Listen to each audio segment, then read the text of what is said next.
I smelled rust before I saw it. It was a cold April morning, rain coming down like someone had opened a broken faucet over the Ashford market dump. The road was slick with slime, puddles stained with oil. I used to walk past here to pick up cardboard for the stove. But that morning, every step felt like it was being pinned down by some invisible weight. In the murky light under a flickering lamp, I saw her. A female Doberman, ribs showing, so thin her skin clung to the bones like a shadow. Her neck was cinched to a rusted post with a water-soaked red rope, the rope cutting deep, dark lines into her flesh. She lay motionless in the mud, eyes half closed, breathing in ragged little pulls. Beneath her belly, 4 tiny lives, newborn pups, only just born, shivered.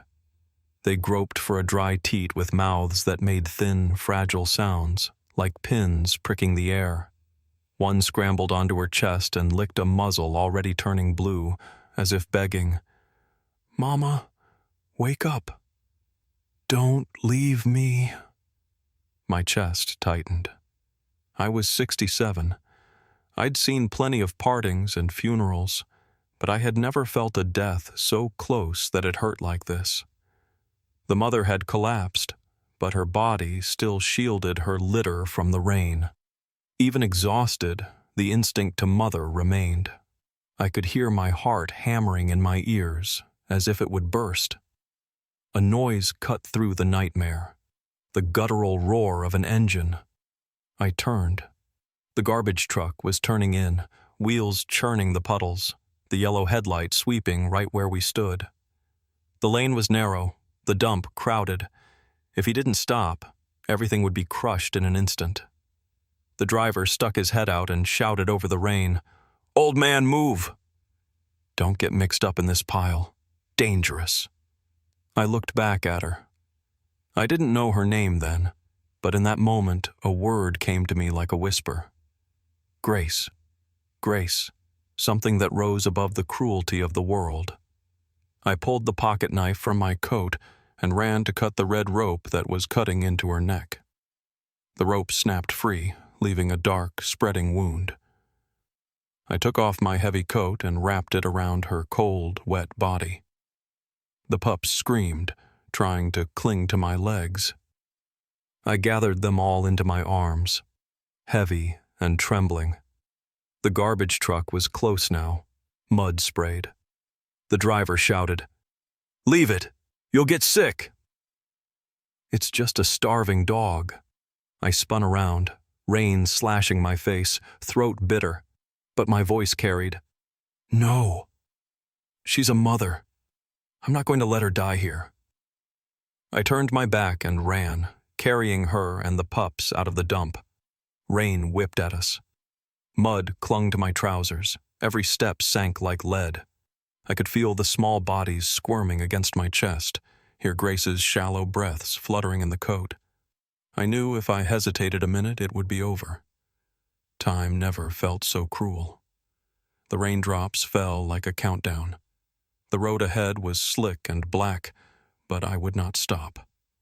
I would not allow myself to stop. An old voice rose in my head. My wife Mary's, gone these many years. "Walter, if we can save a life, it is not a burden. It is a debt of grace." So I kept walking, into a journey I had no map for. I only knew this. That morning, in rain and mud, I found again a heartbeat I thought had died with the years.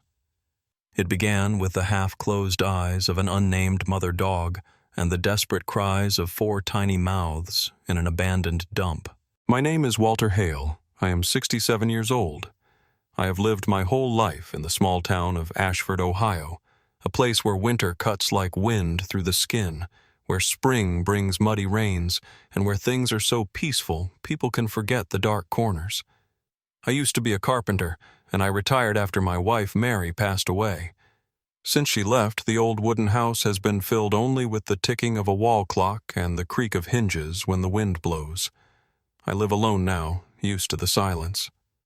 Every morning I get up early, stoke the stove, and pick up a few cardboard boxes behind the market after the meetings. Those small chores help me forget that I am getting older, day by day. But this morning, in that biting rain, I could not find any peace. Instead, I saw the Doberman tied up in the dump, with 4 little ones trembling beside her. I could not think of anything except getting them out of that place. The name Grace popped into my head like a revelation. I do not know why, but that is what I called her. Grace, a kind of mercy. Maybe because even in her dying moments, there was still a softness in her eyes, as if the world had beaten everything out of her, but had not yet stolen her last scrap of dignity. The 4 pups clung to my chest as I held them with their mother. They were weak, drenched, bellies sucked in from hunger. I walked on, afraid that at any moment Grace's breath might stop. Each breath she took felt like a thin thread holding everything over the brink. The lane behind the market was empty. The shops were shut the night before because of the storm. I knocked at the butcher's. My knuckles sounded loud in the rain. Nobody answered. I tried the bakery, then the produce store. People peeked out, saw me holding that bundle of wet fur, and hurriedly shook their heads and shut the doors. To them, it was just living trash, a hazard. I swallowed the sting. At this age, I am used to indifferent looks. But when I looked at Grace, I knew I could not stop. If I walked away, I would never forgive myself. Finally, I turned down a small street where an old veterinary clinic stood. The glass door was fogged. The neon light inside was a dim glow. I pounded on the door, my heart racing. From inside, a woman's voice called out, tired and cautious. "We're closed, sir. Please go home," I shouted over the rain. "I'm not asking for money. I'm asking for a chance to save them." A silence followed. Then the door cracked open. A woman stepped out in a faded raincoat. Her hair was tied back. Her face was creased with years. I knew her. Linda Patel, 58 years old, the vet tech who still gives shots to the town's dogs and cats. Her eyes dropped to Grace in my arms, then to the red rope still wet with blood. She asked nothing more. She just opened the door wider and motioned, "Bring her in." Put her on the table. I stepped into the cold room. The steel table shone under the white light. Linda pulled on gloves, her voice shaking but firm. "Good Lord, she's breathing, but very weak. The pups are malnourished. If you'd been a bit later, it would have been too late." I set Grace down and felt the cold metal under my hands. The 4 pups crawled awkwardly, crying for their mother. My chest tightened. Linda looked at me. "What's your name?" "Walter," I answered. "Walter, you did the right thing, but be ready. This won't be easy." I nodded. In my head, one line rang out, "Mary, give me strength. This time, I won't let anyone die in my arms." Outside, the rain hammered the windows, each drop marking the beginning of a fight that had just begun. I laid Grace on the steel table, my hands trembling so hard the rain from my coat dripped onto the floor. The 4 little ones clung to the edge of my jacket, squeaking weakly, bellies flat, their eyes not yet fully open. Linda hurried to spread a towel and pressed her stethoscope to Grace's chest. She shook her head, breathing fast. Shallow breaths. Weak heart. Temperature's dropping. If we don't get fluids in her right now, she won't make it. I looked around the clinic. The fluorescent light was dull and flickering, rain shadows streaking the glass door, the sharp smell of disinfectant mixed with the wet dog smell. On the wall hung photos of cats and dogs that had been saved, their eyes bright, but right now all of it blurred in the chaos. Linda opened a drawer, pulled out an IV line and a bag of fluids. When the needle touched Grace's skin, I heard a sound so faint it could have been the wind. I lowered my forehead to hers and whispered, "Hold on, girl. I'm here." The 4 pups crawled toward her belly, searching for milk that was gone. One began to cry, a thin, knife-like sound that pierced my heart. Linda blocked them gently, put them into a box lined with towels, and handed it to me. "Keep them warm. Your body still has heat." I gathered them against my chest.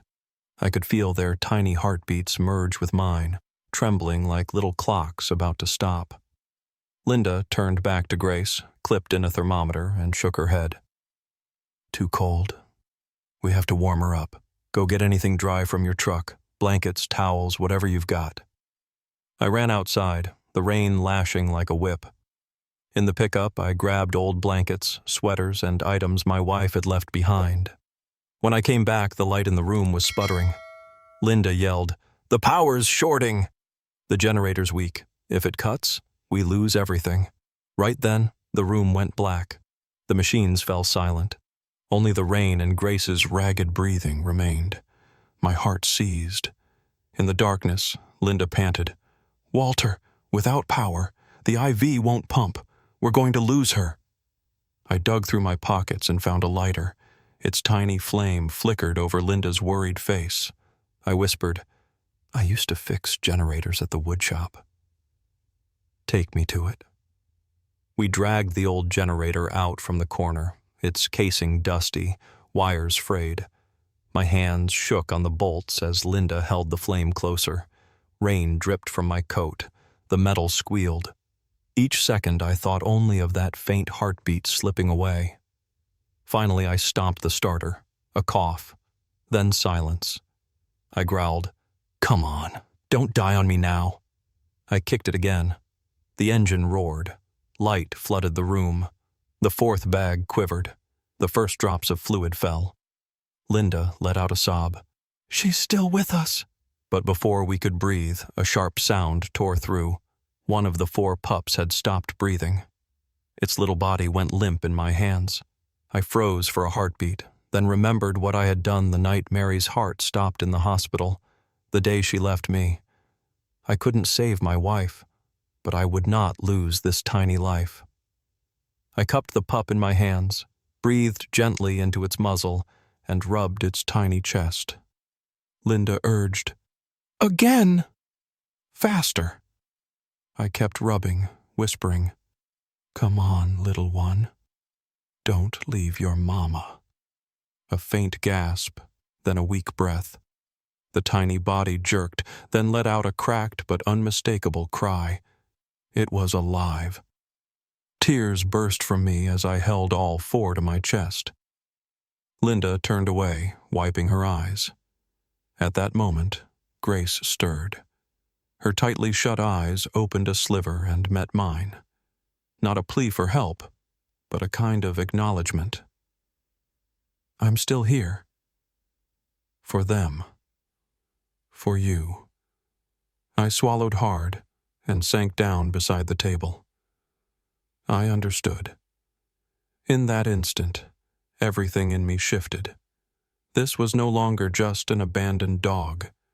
This was a mother fighting for her children, and I, an old man alone, had stepped into that fight with her. Outside, the rain kept hammering the windows like a drumbeat, urging us on, and I knew the night had only just begun. The lights in the clinic flickered, the generator droning steadily in the corner. Every drop of fluid sliding into Grace's vein felt like a countdown clock, fragile and precious. I sat pressed close to her, holding the 4 tiny pups wrapped in Mary's old wool blanket that I still kept in my truck. They'd fallen asleep, but their wheezy little breaths kept me on edge. Linda wiped her forehead, worry in her eyes. "Walter, she needs more. The 4th won't be enough. I have to call the doctor, but he's away. Without antibiotics and milk replacer, we're going to lose." I swallowed hard. That old fear rose up. The helplessness I'd felt sitting by Mary's hospital bed all those years ago, holding her hand, promising I'd do anything. But medicine had failed then. This time, I wouldn't let history repeat itself. "I can go get it," I said, my voice steadier than I expected. Linda looked at me, surprised. "It's pouring out there." "The roads are dark. Do you know what you're risking?" Grace is risking everything just to keep breathing, I answered. I'm only risking this old body. Without waiting, I threw on my raincoat and plunged into the street. Rain slashed my face, wind shrieked like it wanted to tear my ears off. I ran to the only veterinary pharmacy in town, locked. I pounded on the door, calling until my voice cracked. Finally, a stocky figure poked his head through a window slit. "Walter? Are you crazy? Everyone's staying in tonight. Go home before you get sick. I need medicine for Grace. The Doberman was dumped by the market. She's got 4 pups." He gave a short, cold laugh. "Trash is trash. No matter what you do, it won't live. Don't waste your strength, old man." My fists tightened. My throat burned. "If it were my wife, Mary, would you call her trash?" He went silent, but the door stayed shut. I turned away, my back freezing. The rain stabbed like 1,000 needles. I walked back to the clinic empty-handed, my heart heavy but with no other choice left. When I stepped inside, Linda saw right away. She shook her head, but didn't scold. "I understand. We'll use what we have." Grace lay still, only her ears twitching at my voice. I put my hand on her forehead and whispered, "I'm not leaving. Even if the whole town turns its back, I'm still here." The 4 pups woke and began to cry. Their tiny voices filled the room, accusing the silence of the world outside. I saw Linda tighten her gloves, her eyes wet but resolute. We took turns warming Grace with hot towels, dribbling milk substitute into the pups' mouths with a syringe. One squirmed weakly, milk spilling from the corner of its mouth. My hands shook, afraid they would choke. Linda caught it, quick but gentle. "Blow softly, Walter." Like soothing a newborn, I did. The little one breathed again. I laughed through tears. In that moment, a memory came rushing back. Mary holding our first grandchild in her arms, whispering, "Every life deserves a chance." I saw Linda go still, then heard her say softly, "My husband died of cancer last year. I couldn't save him. But tonight, I'm going to save someone." 2 old people sitting in a worn-out clinic with a storm raging outside, yet inside, something bright was burning. A mother dog, 4 pups, 5 lives dangling by a thread, and we would not let it break. The night dragged on. I dozed off at times, but every whimper from Grace snapped me awake. Linda monitored every heartbeat, every breath. The generator's hum rolled steadily, like a battle drum. Near dawn, one look froze me. Grace opened her eyes, slowly, but clearer than before. She looked at me, no longer clouded. That look said, "I'm still here." For them. And for you, I took her scarred paw and gave a small nod. Inside me rose a promise I'd never felt so sure of. "Grace, I swear, no one will ever call you trash again." The 4th dripped steadily. The generator rumbled in the corner like a rough heartbeat. I sat there, my hands trembling as I held the wool blanket box where the 4 tiny pups lay curled up, asleep in their hunger. But I knew that peace was only temporary. Around 3 in the morning, Grace suddenly convulsed. Her whole body shook, her eyes rolled back white. The 4th stand clattered to the floor. Panic surged through me as I grabbed her and shouted, "Linda! Something's wrong!" Linda rushed over, her own heart racing to match the storm outside. She pressed the stethoscope to Grace's chest, her face going pale. "Her heartbeat's dropped! She's slipping away!" Mary's image flashed in my mind. The moment I'd held my wife's hand and felt her pulse drift out of my grasp. The feeling stabbed me like a blade all over again. I cried out, tears spilling, "Not again, please, not again!" Linda began chest compressions, her hands pumping hard and fast. I held Grace's head and whispered into her ear, Grace, look at me. Don't give up. Your 4 babies are waiting for you." But nothing. Her body went limp, her ears fell flat. The 4 pups in the blanket, hearing the chaos, began to scream, a sound that ripped me open. For a moment, the room froze. I thought, maybe this is the end. Another life slipping away in my arms. Linda's breath came ragged, sweat streaming as her hands didn't stop. "Come on, girl. Fight!" I snatched up the adrenaline syringe from the tray, my hands shaking. Linda nodded. "Do it, Walter!" I drove the needle in, my heart ready to explode. 1 second. 2. 3. Dead silence. Then, a gasp. Weak but real. Grace's chest rose again. I dropped my head against her wet fur, tears mixing with the smell of antiseptic and iron. "That's it, girl. That's it." But the joy was cut short by another blow. One of the 4, the weakest, a reddish-brown little thing, suddenly went silent. It lay still, eyes shut, no movement. I picked it up. Its body felt light as ash. I rubbed, breathed into its tiny muzzle, but nothing. Linda laid a hand on my shoulder and shook her head softly. "Walter, it's too weak. We can't—" I cut her off, my voice hoarse. "No. As long as I breathe, I don't give up." I pressed the little life to my chest, rubbed in rhythm, breathed into that tiny mouth again and again, until my own chest ached. The storm outside roared as if daring both of us. Then, a small hitch of air. The little body twitched. A faint cry cracked open in the room. I sobbed like a child, clutching it to me. Linda exhaled, her eyes red. "You're crazy, Walter." "But you just pulled it from death's hands." I smiled through tears. "Not crazy. I just don't know how to quit." But I knew the truth. The line between life and death was so thin that a single hesitation could cost us everything. It was near dawn. The generator's growl grew weaker. Fuel was running out. Linda looked at me. "If the power dies, we'll fall back into darkness. And next time, there may be no miracle." I turned toward the rain-whitened window. Outside, the town still slept, unaware of the life and death battle inside this little room. I laid my calloused hand on Grace's chest.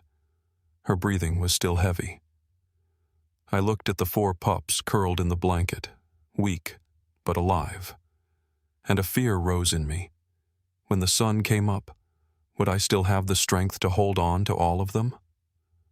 That question cut deep like a knife, and I knew the hardest test was still ahead. Dawn was just breaking, the night storm dissolving. Pale light slipped through the window and fell across Grace's thin frame. I sat frozen beside her, my eyes blurred from being awake all night. The 4 little ones stirred in their blanket, making faint but present cries. I exhaled. For the first time after a long night, I felt a flicker of hope. Linda poured me a cup of cold coffee, her voice rough. "You've done what no one believed possible. But Walter, the test isn't over yet." I hadn't even asked when a pounding rattled the door.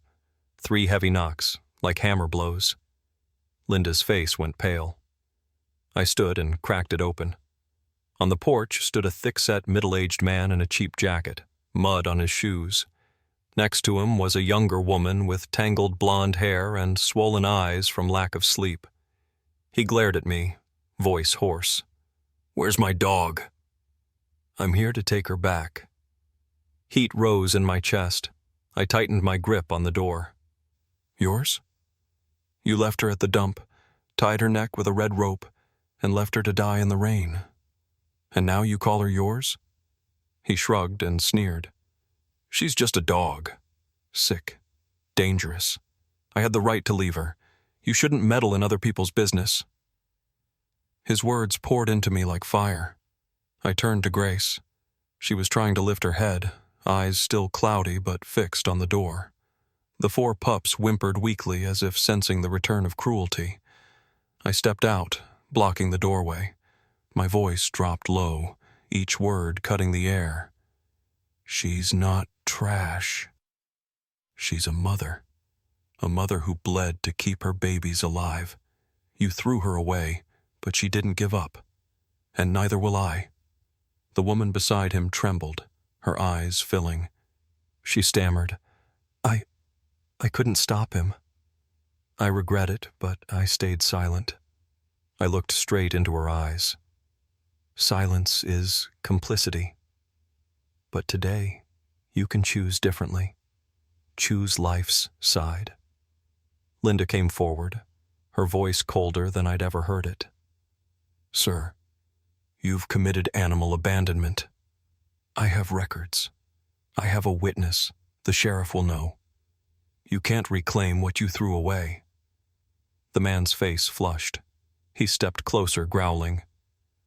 "Who do you people think you are? It's just a dog. Not worth the fuss I couldn't hold back." I stepped forward, my eyes burning with a fire I hadn't seen in the mirror for years. "No, she's everything. And you're the one who's not worth it." For a heartbeat, the whole room went silent. Only the generator's hum and my pounding heart. The woman tugged lightly at his arm. "Enough. Let's go." He cursed, jerked his arm free, then turned and left. The door slammed, leaving a heavy but strangely weightless space behind. I saw Linda exhale, tears slipping down.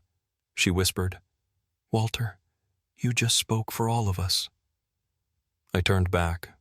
Grace was still lying there, gasping, but her eyes were brighter, watching me for a long time. In them, there was no fear now, only absolute trust. She had heard. She knew she was protected. I placed my hand on her chest and whispered, "From now on, no one has the right to call you worthless again. Your Grace, and your family." The 4 little ones squeaked softly and rolled toward their mother's warmth. I watched them and felt my heart tighten, as if an invisible cord ran from Grace's chest straight into mine. In my whole life, I had never felt a moment of justice so clear. No courtroom, no gavel striking, just an old man, a nurse, a dying mother dog, and 4 tiny lives. But here, today, justice had happened. Outside, daylight spread. The first beam of sun slipped through the window, touching Grace's body, the wool blanket cradling 4 small lives. And I knew. A new chapter had begun. A week later, the little clinic no longer felt like that cold night in the storm. Inside, the smell of disinfectant still lingered, but mixed now with steady breaths, tiny squeaks, and the sound of small feet pattering across the wooden floor. Grace could stand. She was still thin, the red scar still marked her neck, but her eyes were brighter, steadier. The 4 little ones were no longer just shivering wet bundles of fur. They were living tufts of energy, running circles around the old wool blanket. I sat on a wooden chair, coffee cup in my hand, watching and smiling. A smile I thought I'd lost forever the day Mary died. News about Grace spread across town. People brought bags of food, warm blankets, loose coins they'd managed to save. Children taped drawings to the clinic door, a Doberman standing over 4 pups with a scrawled caption underneath, "Love saves." Some whispered, "That old man's crazy." But most quietly laid a hand on my shoulder and said 2 words, "Thank you." On the day Grace was discharged, Linda stood beside me. She laid her hand lightly on mine. "Walter, do you know? She survived not just because of medicine, but because someone refused to abandon her. And that healed more than one heart I held pearl. the little one with the white patch on her chest, fast asleep in my arms. The other 3 had been adopted by families in town, each promising them a warm home. As I handed each one over, my eyes blurred, but they also shone with a new kind of faith. That day, the whole Ashford market fell silent as I led Grace out of the clinic. There was no cheering, only eyes watching. An old vegetable seller placed a hand over his chest and nodded. A little girl holding a battered umbrella ran up, pressed a small red wool bracelet into my hand, and whispered, "To replace the rope from that day, sir." "This is a string of hope," I nodded, choked for words. As I stepped into the truck, I felt a gaze behind me. I turned and saw Grace standing tall, ears pricked. She looked at me for a long time, amber eyes fixed, then lifted her head slightly, as if making a silent promise. "We've come through.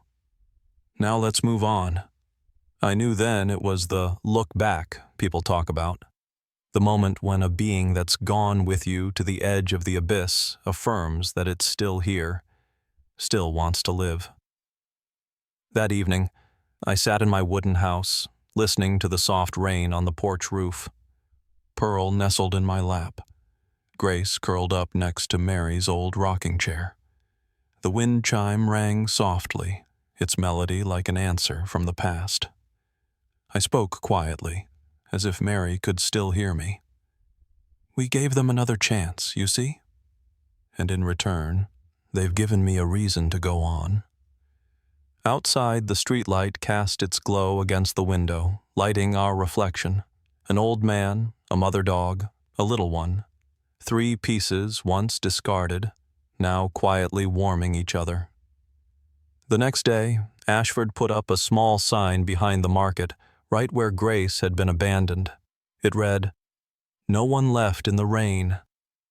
When I saw it, I knew this journey hadn't just saved Grace, hadn't just saved 4 little ones. It had saved a town that had grown used to silence.